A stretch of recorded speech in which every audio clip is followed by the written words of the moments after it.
Chairman, the information, while individual pieces may be unclassified, the totality of the information is such that it must be considered to be restricted, and the context is all important. I agree with you. And with that, I now move that the unclassified document of September 11, 2012, appearing above the signature of the Ambassador, be placed in the record.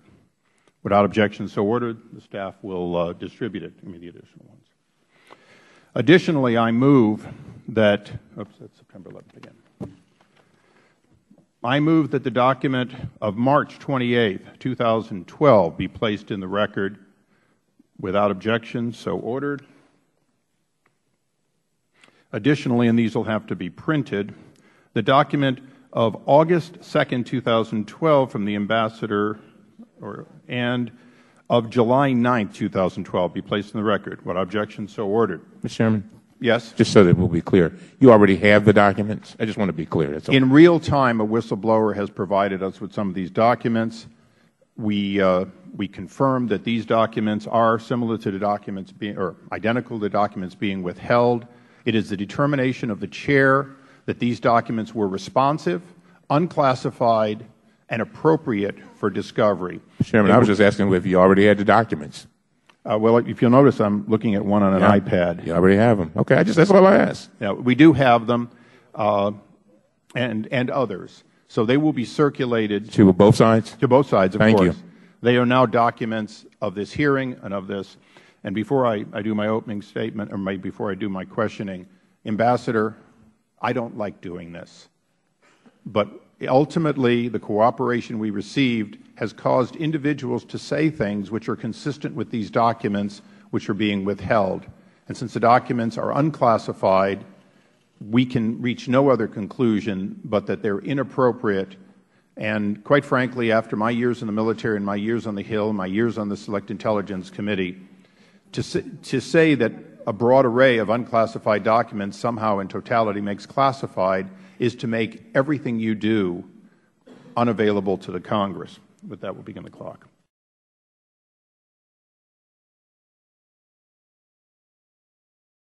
It's pretty rare that I actually yell at the TV, but I did this week.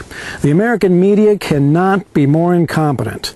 The Benghazi story has nothing to do with who an Army general was smooching with, or even if Susan Rice lied.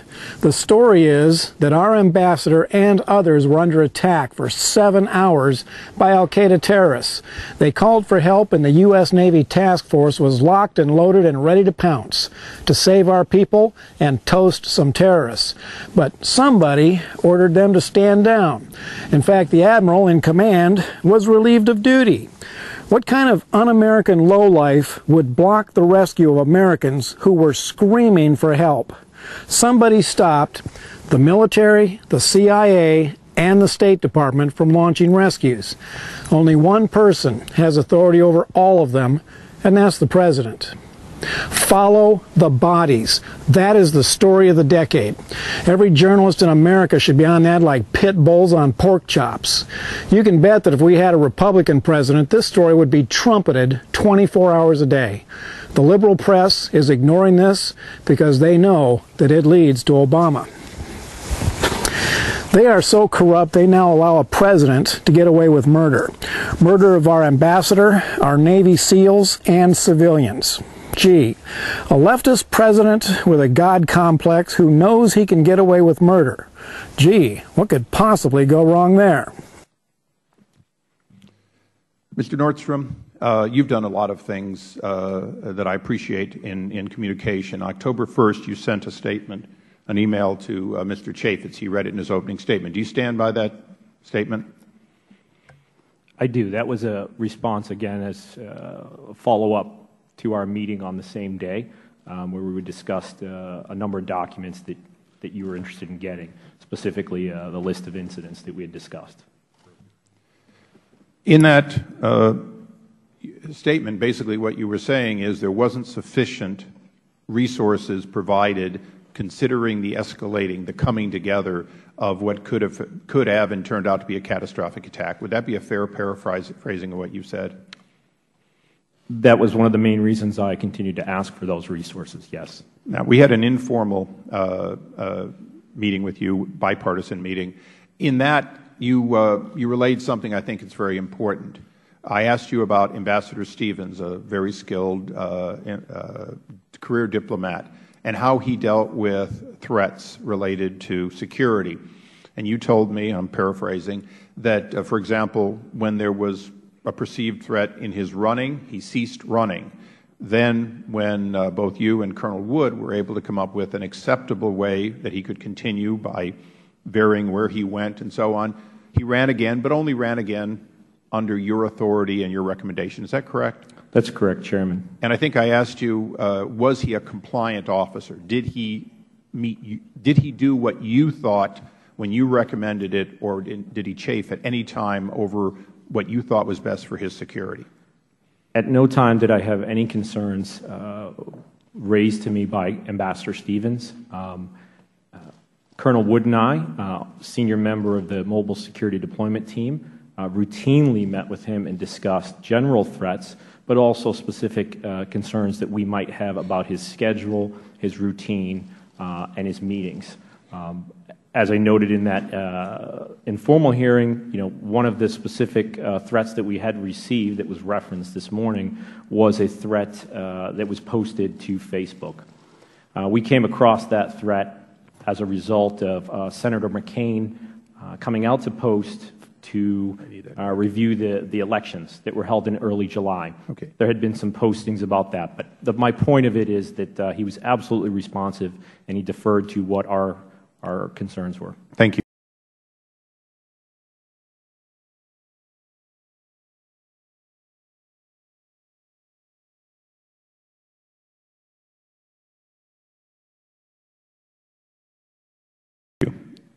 Ms. Lamb, yesterday you told us in testimony that you received from Mr. Nordstrom a recommendation but not a request for more security, and you admitted that, in fact, you had previously said that if he submitted a request, you would not support it. Is that correct? Sir, after our meeting last night, I went back and at the time... Well, first answer the question, then I'll let you expand. Did you say that yesterday, that you would not support it if he gave you the request? Under the current conditions, yes. Okay. And then last night you discovered what? I went back and reviewed the July 9 cable from which I was referring, and that was not in that cable. I've been reviewing lots of documents. Well, we have a July 9 cable. It's one of them that I put in the record. Yes. That, in fact, has the words request. It doesn't meet your standard of perhaps what you call a formal request. You described that, but it does request more assets. If you looked at the July 9, 2012 cable, and this is less than 60 days, roughly 60 days beforehand, it says, summary and action request, Embassy Tripoli requests continued TDY security support for an additional 60 days. Now, yesterday you told us, under penalty of perjury, essentially, that it wasn't a request, it was a recommendation. Does the word request mean request, and are you prepared to say today that they requested these assets above and beyond what they had on September 11th, rather than that they simply recommended? Sir, we discussed that there was no justification that normally comes with a request. That cable was a very detailed and complex cable outlining what... Right. Well, we've now read that cable, and you're right, it is detailed, and in several more places it expresses concerns. The September 11th cable from the now deceased ambassador expresses current concerns on that day. Repeatedly in the cables that were denied to us, what we see is people telling you that al-Qaeda type organizations are coming together. Now, the problem I have is that the State Department is basically saying, Mr. Nordstrom didn't do his job. He didn't make a formal request with justification. The ambassador didn't do his job. He didn't make a good enough case. And that's what you're standing behind here today, in addition to saying, well, there were 5 people there, therefore. An embassy or a compound owned by us and serving like a consulate was in fact breached less than 60 days before, approximately 60 days before the murder of the ambassador in that facility. Isn't that true? Sir, we had the correct number of assets in Benghazi at the time of 9/11 for what had been agreed upon. Okay, my time has expired. To start off by saying you had the correct number and our ambassador and 3 other individuals are dead and people are in the hospital recovering because it only took moments to breach that facility somehow doesn't seem to ring true to the American people. With that, I recognize the ranking member. Mr. Cummings, have you received the copies of the cables yet? Yeah, thank you. Okay, thank you.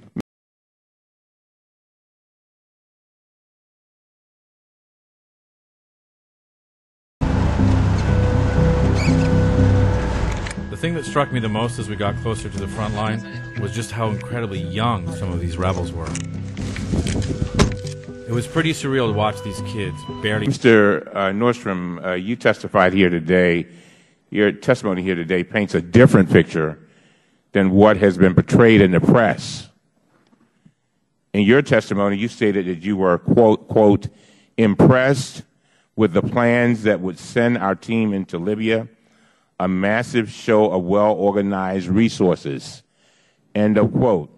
You further explained that, and I quote, the Department of State, Diplomatic Security Service, and Mission Libya officers conducted themselves professionally and with careful attention to managing people and budgets in a way that reflects the gravity of that task. Did you say that? Yes, I did, sir.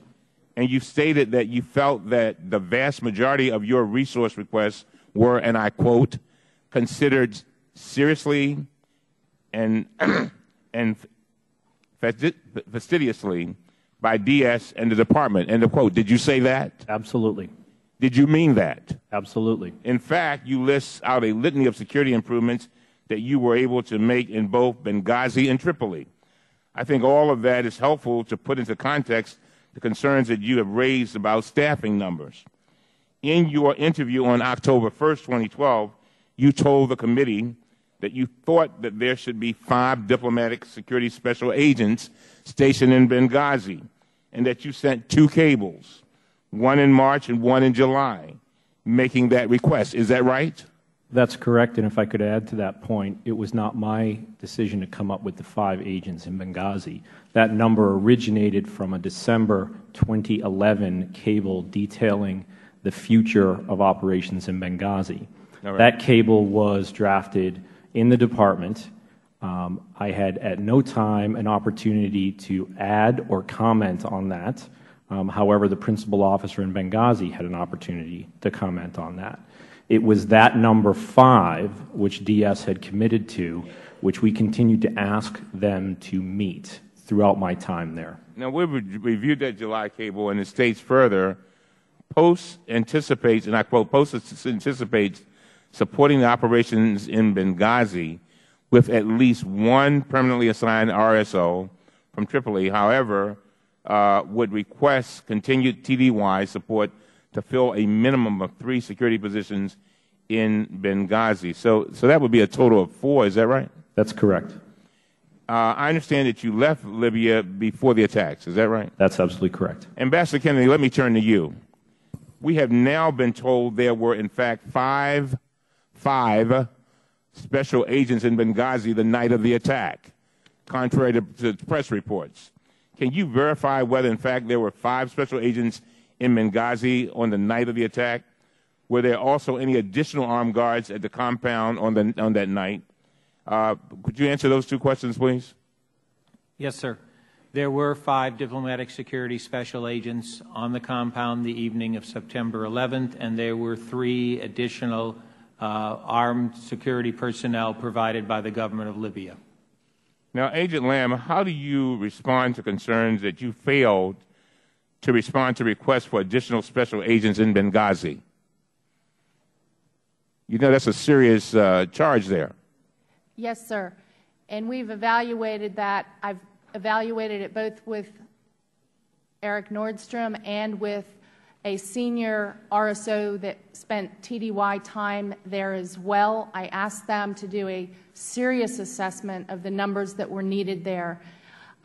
When Mr. Nordstrom and I discussed the duties of the agents out in Benghazi, they were using one agent to drive the vehicle, and they were using another agent to watch classified communications equipment 24/7. So these are not normally duties that are assigned to DS agents.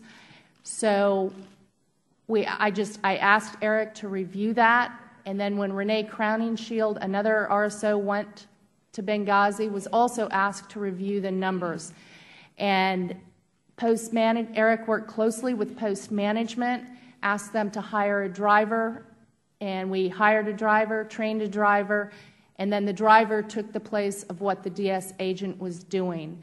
And then they came up through technical security means a way around the need to have the 24/7 coverage.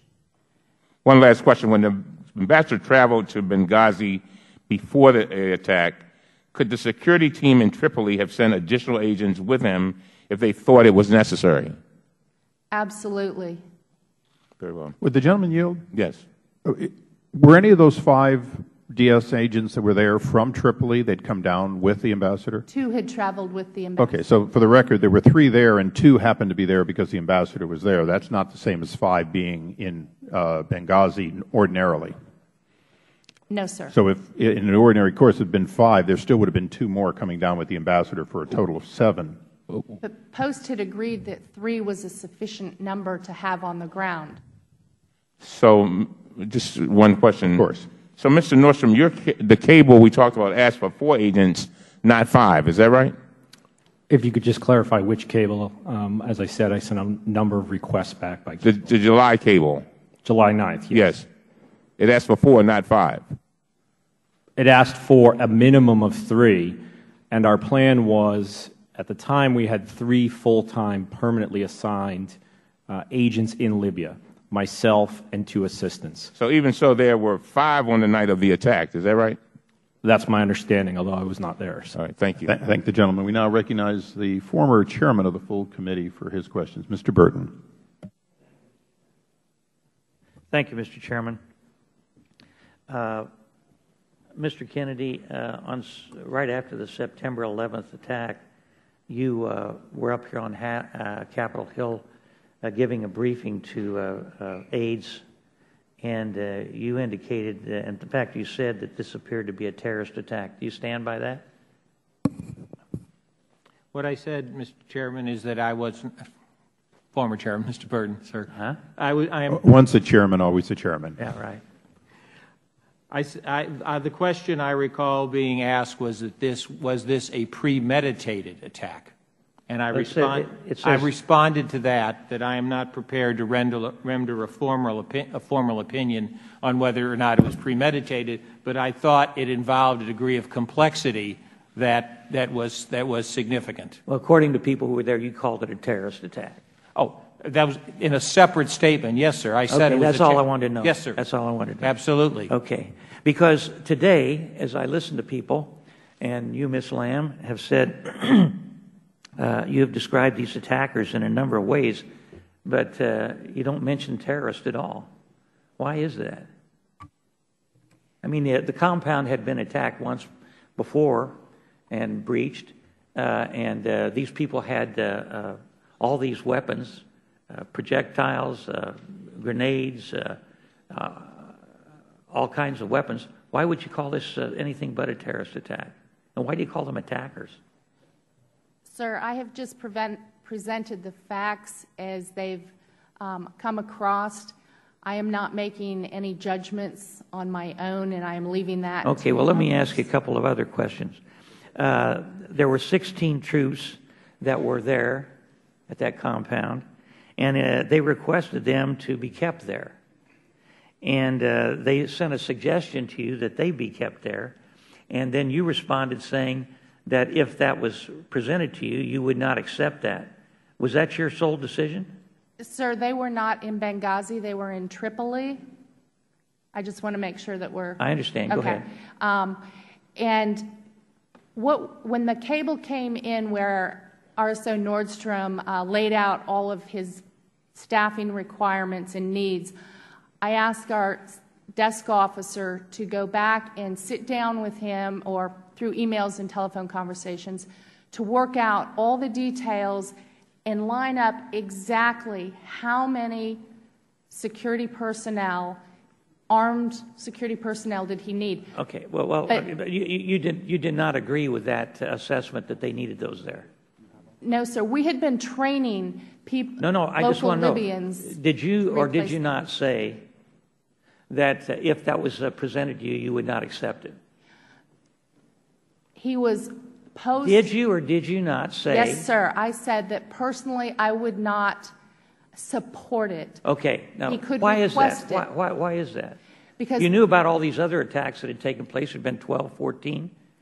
we had been training local Libyans and arming them for almost a year. Okay, well, let me just interrupt and say that the local Libyan militia that was there, many of them supposedly were told by friends and relatives that there was going to be an imminent attack on that compound, and so many of them left. Yes. They didn't want to be involved in the attack. Sir, wait. Okay. Yeah. Sorry. So I don't understand why you would say that out of hand that you don't think those 16 troops should be there. Sir, with due respect, they're in Tripoli. They were not in Benghazi. And it would not have made any difference in Benghazi. Mr. Nordstrom, do you care to comment on this? As Das Lamb indicated, beginning in about January, February timeframe, I had a number of conversations with Das Lamb, with the regional director for Near Eastern Affairs, and also the desk officer for Libya itself. And a lot of those discussions were specific to determining what exactly our personnel needs were. Looking at metrics, looking at what the duties would be that these personnel would be doing, be it DOD sourced or Department of State sourced. The number that we continued to come up with, and it is generally the same number that was requested in March in my first request, was approximately 12 armed security, with an additional 6 persons that would be focused on training that local guard unit. Would the gentleman yield? I'd be happy to yield. Isn't it true, we had this in a testimony by the other RSO yesterday from Benghazi, that they'd have as much as 30% turnover per month in these people they were training, that in fact you were not getting, if you will, good career people to come in, but in fact had very high turnover both in the unarmed and, to a lesser extent, in the armed portion of the training? We had, just in terms of a point of a clarification, we did have, the guard force was somewhat confusing. In Tripoli, the guards that we employed were directly hired by the embassy. They were. I'm only speaking of Benghazi. Okay. Those were subcontracted. The decision to go with a contractor, Blue Mountain, was largely based on our concern of how long we would be in Benghazi. We were concerned that if we retained or brought on board full-time employees, we would have to then find a position for them if that post ever went away. So yes, it's my understanding that there was a very high turnover with those people.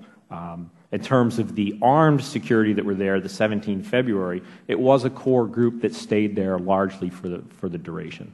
The gentleman's time has expired, but Colonel Wood, if you want to finish up on anything that's responsive, that'd be fine.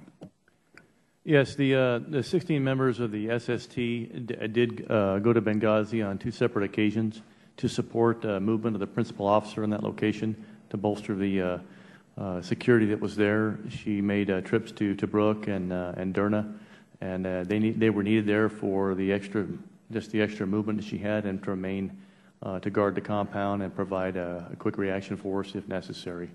We did that on like I said, 2 separate occasions to provide that extra support. The SST loan to the security force, what goes above and beyond normal I guess law enforcement-oriented security.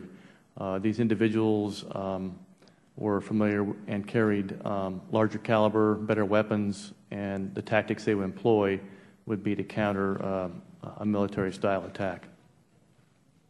Thank you. Ms. Norton? We sacrifice not because we have to. We bleed not because we want to. We fight because we need to. and sometimes we die because we love this country. I believe in American exceptionalism. As a Navy SEAL, I fought so that I would never have to see my president bow to anyone.